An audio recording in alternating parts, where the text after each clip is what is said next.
Hello everyone and welcome to the Bitter Popcorn channel, and we continue to discuss the terrible consequences that wars generate. I think it's important to say this to each other because propaganda will not be able to brainwash minds if people open their eyes in time. On my Russian language channel we have already discussed the film called Cherry, telling about the fate of a veteran of an Iraq war and a legendary bank robber. I'm 23.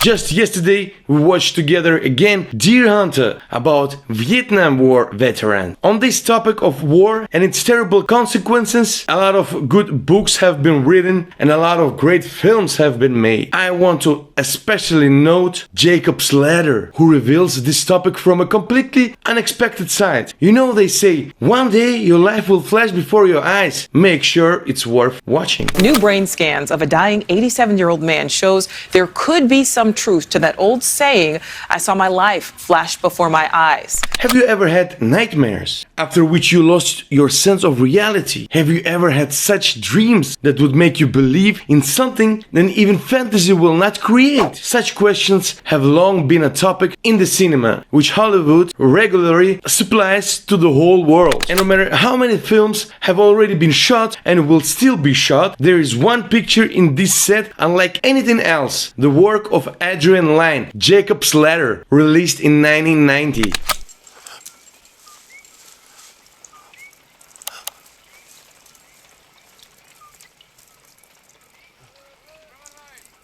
Help me.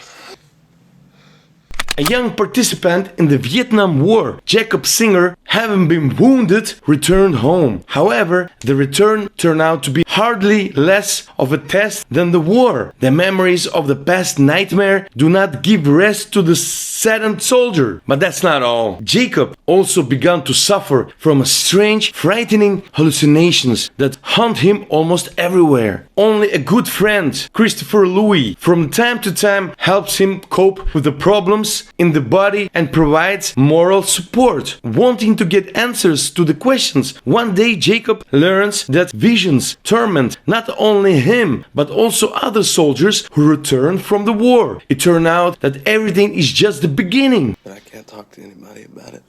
Yet I figured I could talk to you. You always used to listen.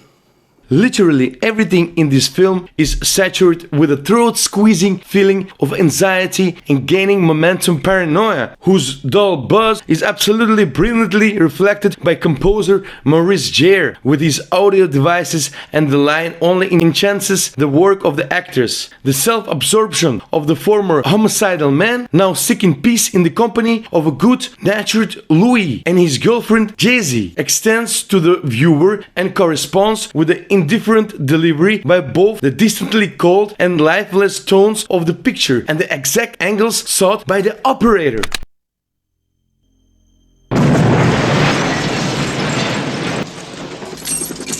The uncomfortable vividly conveyed by the actor in the look of the Tim Robbins hero turned out to be the only correct reaction to what nightmarish vision he has to go through again and again, driven into the darkest corners of his subconscious and not finding a way out of there. Lyne shot a picture that naturally and regularly scares. Moreover, this happens not only due to creepy and psychologically affecting images, but also the pace at which cinema moves and progresses. Everything was filmed in such a way that even today's viewer who watches a lot and remembers a little has a chance to immerse himself in a world for almost 2 hours where you don't know what to expect. Hey, look at your hand. No thanks.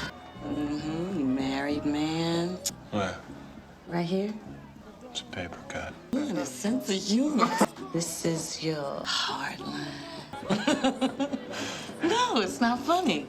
See, according to this, you're already dead.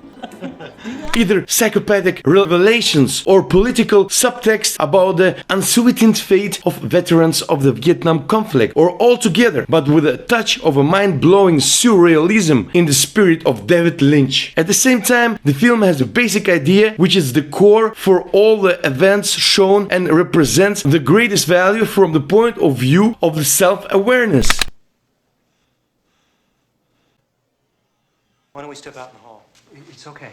Jacob's Ladder is a monument, a special movie shot with a unique handwriting and has become a classic. This story about a simple fighter looking for peace is truly touching, which is not typical for a horror film in any way, and technical and directorial means used thereafter became a reference point for many creators of this kind of films. Thanks a lot for watching, guys. Like if you liked it, subscribe, and don't forget to leave a comment, and see you in the next episode.